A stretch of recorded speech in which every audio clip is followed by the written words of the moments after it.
എന്റെ ക്ലാസ്സിൽ 60ഓളം കുട്ടികളാണുള്ളത്. ഒരുപാട് രാജ്യക്കാരുണ്ട്, ജസായിരികളുണ്ട്, യമനികളുണ്ട്, സൗദികളുണ്ട്, ഒരുപാട് നാട്ടുകാരുണ്ട്. ഇന്ത്യക്കാരനായി ഞാൻ മാത്രമേ ഉള്ളൂ. സാലിമത്തുർക്കി ഹഫിദുള്ള ഞാൻ ഇന്ത്യക്കാരനാണെന്ന് പറഞ്ഞപ്പോ എന്താ പറഞ്ഞാലോ, ഉമർ ഇനി ഇവിടുത്തെ ദീന് നന്നായി പഠിക്കണം. ഖബർ ആരാധകർ ഒരുപാടുള്ള നാട്ടിൽ നിന്നൊക്കെ വരുന്നത്. ഇവിടുന്ന് ദീന് പഠിച്ചു പോയിട്ട് ആളുകൾക്ക് ദീനെത്തിച്ചു കൊടുക്കണം. ഒരു റിയാലിറ്റി കൈപ്പറ്റരുത്. നല്ല സുഖമാണ്. നാട്ടിൽ 7 കൊല്ലം കിതാബ് ഓതി, ഇവിടുന്ന് 10 കൊല്ലം കിതാബ് ഓതി, 17 കൊല്ലം കിതാബ് ഓതി നാട്ടിലെത്തിയാൽ നല്ല ഹോജയായി നല്ല ആളായിട്ടൊക്കെ എനിക്ക് അവിടെ നടന്ന് ഒരു ഷാളിട്ട് നടന്നാൽ ഒരുപാട് പൈസ ഉണ്ടാക്കാം. പക്ഷെ ഉസ്താദ്മാര് പറയും ഒരു റിയാല് പോലും ഉമർ അങ്ങനെ സമ്പാദിക്കരുത്. ഇത് അള്ളാഹുവിനോടുള്ള ഉത്തരവാദിത്വമാണ്. അതുകൊണ്ടാണ് ഞാനിത് പറഞ്ഞത്. ഞാൻ പറഞ്ഞില്ലേ, കണ്ടുകൊണ്ട് വായിച്ച സത്യം നബി സല്ലല്ലാഹു അലൈഹി വസല്ലം പറഞ്ഞു, മൻ തഅല്ലഖ തമീമതൻ ഫഖദ് അശ്റക, ആരെങ്കിലും ഏലസ് കെട്ടിയാൽ അവൻ ശിർക്ക് ചെയ്തു എന്ന ഹദീസ് ഞാൻ പഠിച്ചിട്ട് അത് ഞാൻ നിങ്ങളോട് പറഞ്ഞിട്ടില്ല എന്നുണ്ടെങ്കിൽ ഞാൻ കുറ്റക്കാരനാകും. ഇമ്രാൻ ഇബ്നു ഹുസൈൻ റളിയല്ലാഹു അൻഹു ഒരു രോഗം വന്നപ്പോ ഒരു കെട്ട് കെട്ടി.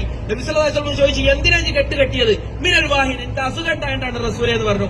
നബി സല്ലല്ലാഹു അലൈഹി വസല്ലം എന്താ പറഞ്ഞത്? ഇൻസിഅഹാ, നീ ഊരി വലിച്ചെറിയണത്. ഫഇന്നഹാ ലാ തസീദുക ഇല്ലാ വഹന, നിനക്കത് അസുഖമല്ലാതെ മറ്റൊന്നും വർദ്ധിപ്പിക്കൂല, ഒന്നും ചെയ്യാൻ പാടില്ല എന്ന് നബി സല്ലല്ലാഹു അലൈഹി വസല്ലം പഠിപ്പിച്ചു. അത് എനിക്ക് നിങ്ങളോട് പറയൽ എന്റെ ഉത്തരവാദിത്തമാണ്. നബി സല്ലല്ലാഹു അലൈഹി വസല്ലം ഇബ്നു അബ്ബാസ് ഹിബ്റു ഹാദിഹിൽ ഉമ്മ എന്നറിയപ്പെടുന്ന പണ്ഡിതനാരാ? ഹിബ്റു ഹാദിഹിൽ ഉമ്മ, ഈ ഉമ്മത്തിലെ പണ്ഡിതൻ എന്നറിയപ്പെട്ട പണ്ഡിതനാരാ? ഉത്തരം പറഞ്ഞ ആൾക്ക് ഒരു മുസഹഫ് തരാം. ഇബ്നു അബ്ബാസ് റളിയല്ലാഹു അൻഹു ചെറിയ കുട്ടിയാണ്, അദ്ദേഹത്തിന് കൊടുക്കണം കേട്ടോ. ചെറിയ കുട്ടിയാണ്. കുട്ടിയെ എടുത്തിട്ട് നബി സല്ലല്ലാഹു അലൈഹി വസല്ലം വിളിച്ചു. ഒരു കുട്ടിനോട് പറഞ്ഞു, ഇദാ സഅൽത ഫസ്അലില്ലാ, പൊന്നുമോനെ ചോദിക്കുകയാണെങ്കിൽ അള്ളാഹിനോട് മാത്രം ചോദിക്കണം കേട്ടോ. നീ സഹായം അഭ്യർത്ഥിക്കുന്നു എങ്കിൽ നിന്റെ റബ്ബിൽ നിന്ന് മാത്രം നീ സഹായം അഭ്യർത്ഥിക്കണം. ഇത് നബി സല്ലല്ലാഹു അലൈഹി വസല്ലം ഒരു ചെറിയ കുട്ടിയെ പോലും പഠിപ്പിച്ച കാര്യമാണ്. ഇത് ഞാനിങ്ങനെ പറയുമ്പോൾ പലപ്പോഴും പല ആളുകൾക്കും ആശങ്ക ഉണ്ടാകും. ഇവരിപ്പോ എന്താ ഇങ്ങനെ പറയണേ? ഹറമിലെ ഉസ്താദുമാർ ഇതാണ് പഠിപ്പിക്കുന്നത്, നാട്ടിൽ ഞങ്ങൾ വേറെയാണ് കേൾക്കുന്നത്, എന്താണ് ഇതിനൊരു പരിഹാരം? ഒരാൾ ചോദിച്ചത് അതാണ്. നിങ്ങൾ കുറച്ചാൾക്കാർ ഇങ്ങനെ പറയാം, വേറെ കുറച്ചാൾക്കാർ അങ്ങനെ പറയാം. ഇതിപ്പോ ഞങ്ങൾ നാടന്മാർ ഇതൊക്കെ പാടെ ഇടയിൽ കിടന്ന് കുടുങ്ങിയെന്ന് പറഞ്ഞു. 2 പ്രതിവിധികൾ ഞാൻ എന്റെ ഒപ്പമാരോടും ഉമ്മമാരോടും പറഞ്ഞത്. 2 കാര്യങ്ങൾ എല്ലാവർക്കും ചെയ്യാൻ പറ്റുന്ന 2 കാര്യങ്ങൾ. ഒന്നാമത്തെ കാര്യം, നിങ്ങളെ അൽ ഹാജ് വൽ ഉംറു വഖ്തുല്ലാ, ഹജ്ജ് ചെയ്യാൻ വന്ന ഒരാൾ, ഉംറയ്ക്ക് വേണ്ടി വന്ന ഒരാൾ, അവർ അള്ളാഹുവിന്റെ ദൗത്യവാഹകരാണ്. ഇൻസാലു, അവരെങ്ങാനും അള്ളാഹിനോട് ചോദിച്ചാൽ അള്ളാഹു അവർക്ക് ഉത്തരം കൊടുക്കുമെന്നത് അള്ളാഹിന്റെ വാഗ്ദാനാണ്.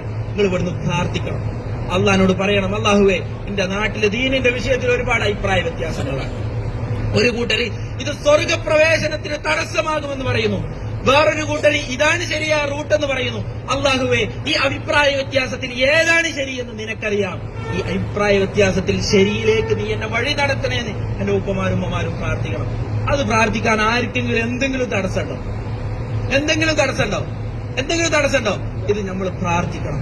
ഈ വിഷയത്തിൽ ഒരു ഫത്വ നൽകാൻ, ഈ വിഷയത്തിൽ ഒരു തീരുമാനത്തിലെത്താൻ അള്ളാഹുവിനോട് നമ്മൾ ആത്മാർത്ഥമായി നിങ്ങൾ പ്രാർത്ഥിക്കണം. നിങ്ങൾ നേരെ പോണെങ്കിൽ ഹറമിക്കാണ്, നിങ്ങളുടെ റൂമുള്ളത് ഹറമിലാണ്, അള്ളാഹിനോട് അവിടെ വെച്ച് നിങ്ങൾ പ്രാർത്ഥിക്കണം. ലക്ഷക്കണക്കിന് രൂപ മുടക്കിയിട്ടാണ് പഠിച്ചോനെ ഞാൻ വന്നിട്ടുള്ളത്. ഈ വിഷയത്തിൽ എനിക്കൊരു തീരുമാനം എടുത്തുകൊണ്ടാണ് അള്ളാഹിനോട് അവിടെ വെച്ച് നിങ്ങൾ പറയണം. അള്ളാഹു തൗഫീഖ് നൽകി അനുഗ്രഹിക്കുമാറാകട്ടെ. ഒന്നാമത്തെ സൊല്യൂഷൻ അതാ. നബി സല്ലല്ലാഹു അലൈഹി വസല്ലമയെ പോലെ നമ്മൾ സാധാരണ വജ്ഹത്ത് ഓതും, അല്ലാഹു ബഅദ് ബൈനി ഓതും സൂറത്തുൽ ഫാത്തിഹയ്ക്ക് മുമ്പ്, അല്ലെ? നബി സല്ലല്ലാഹു അലൈഹി വസല്ലം രാത്രി നമസ്കാരത്തിൽ ഇതൊന്നും ഓതൂല, ഒരു സ്പെഷ്യൽ പ്രാർത്ഥന പ്രാർത്ഥിക്കും. ആർക്കറിയാം പ്രാർത്ഥന? വജ്ഹത്തുന് പകരം അല്ലാഹു ബഅദ് ബൈനിക്ക് പകരം ചൊല്ലുന്ന ഒരു പ്രാർത്ഥന ഖുർആൻ കേട്ടോ. അതല്ല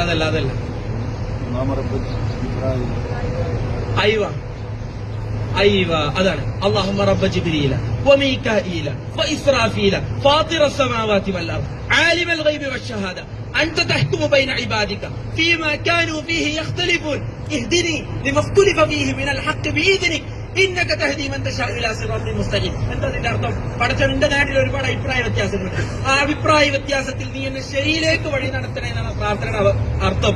ഇതാണ് ആര് പ്രാർത്ഥിച്ചിരുന്നത്? എന്നും നബി സല്ലല്ലാഹു അലൈഹി വസല്ലം. അപ്പൊ നമ്മൾ എത്രമാത്രം പ്രാർത്ഥിക്കണം? ഉമർ ഇബ്നുൽ ഖത്താബ് തന്നെ അധികരിപ്പിച്ചിരുന്ന പ്രാർത്ഥന, അല്ലാഹുമ്മ അരിനൽ ഹഖ്ക ഹഖ്കൻ വർസുഖ്ന ഇത്തിബാഅ വഅരിനൽ ബാത്തില ബാത്തിലൻ വർസുഖ്ന ഇജ്തിനാബ.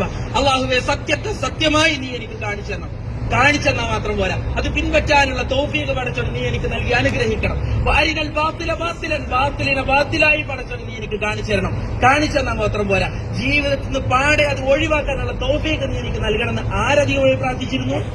ഉമർ ഇബ്നുൽ ഖത്താബ് റളിയല്ലാഹു അൻഹു. അപ്പൊ നമ്മൾ എത്രമാത്രം പ്രാർത്ഥിക്കണം? അത് നമ്മൾ പ്രാർത്ഥിക്കണം. ഒന്നാമത്തെ വസിയ്യത്ത്.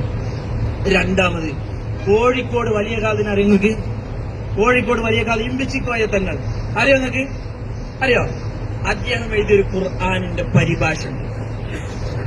ശിഹാബ് തങ്ങളാണ് അതിന് അവതാരിക എഴുതിയിട്ടുള്ളത്. ആ പരിഭാഷ തിരൂരങ്ങാടി ബുക്ക് സ്റ്റാളുകളിൽ നിങ്ങൾക്ക് വാങ്ങാൻ കിട്ടും. അത് വാങ്ങി കുളിച്ച് വുളുവെടുത്ത് 2 റക്അത്ത് നമസ്കരിച്ച് നല്ല നീയത്തോടുകൂടി ആദ്യം മുതൽ അവസാനം വരെ വായിച്ചു കഴിഞ്ഞാൽ ഞാൻ ഈ പറഞ്ഞതിൽ നിങ്ങൾക്ക് സംശയം ഉണ്ടെന്നുണ്ടെങ്കിൽ അതിനുള്ള ഉത്തരങ്ങളൊക്കെ ഇത് അത് നിങ്ങൾ വായിക്കണം. പണ്ട് കാലത്ത് 450 റുപ്യ ഗ്യാസും കുറ്റിക്കും. പെട്ടെന്ന് അത് 950 റുപ്യാക്കി. എന്നിട്ട് പറഞ്ഞു 500 രൂപ നിങ്ങൾക്ക് സബ്സിഡി ആയിട്ട് ബാങ്കിലേക്ക് വരുന്നറിയും. എന്നിട്ട് ഉമ്മാരൊക്കെ ബാങ്കിന്റെ കണക്ഷൻ എടുക്കാൻ ഓടി. ഗ്യാസിന്റെ കണക്ഷൻ ഉമ്മാരെ പേരിൽ ആക്കണം എന്നും പറഞ്ഞു. ഓർമ്മയില്ലേ നിങ്ങൾക്ക്?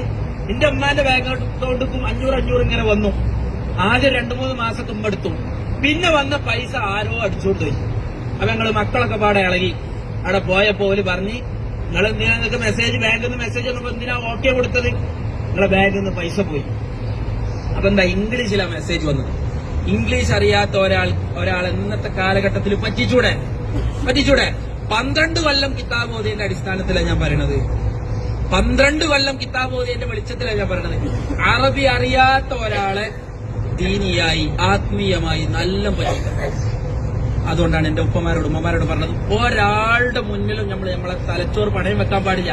പണയം വെക്കുന്നു എങ്കിൽ അള്ളാന്റെ റസൂൽ സല്ലല്ലാഹു അലൈഹി വസല്ലമയുടെ മുന്നിലല്ലാതെ നമ്മൾ പണയം വെക്കാൻ പാടില്ല. ഞാൻ പറഞ്ഞത് നിങ്ങൾ തൊണ്ട തൊടാതെ വിഴുങ്ങണമെന്ന് പറയണില്ല. നേരെ മറിച്ച് നമ്മളൊക്കെ എന്ത് ചെയ്യണം?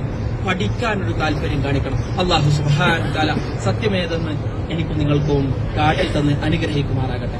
സത്യത്തിന്റെ മാർഗം യഥാർത്ഥ രൂപത്തിൽ പിൻപറ്റാനുള്ള തൗഫീഖ് അല്ലാഹു സുബ്ഹാനഹു തആല എനിക്കും നിങ്ങൾക്കും നൽകി അനുഗ്രഹിക്കുമാറാകട്ടെ. നമ്മിൽ നിന്ന് മരണപ്പെട്ടു പോയ നമ്മുടെ മാതാപിതാക്കൾ, മറ്റു ബന്ധുമിത്രാദികൾ അല്ലാഹു സുബ്ഹാനഹു തആല അവരുടെ കബറിടങ്ങൾ വിശാലമാക്കി കൊടുക്കുമാറാകട്ടെ.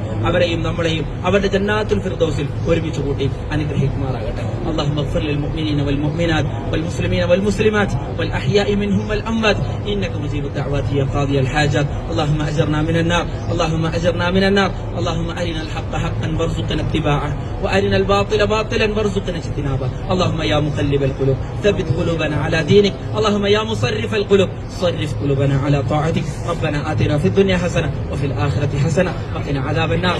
آمين آمين برحمتك يا أرحم الراحمين.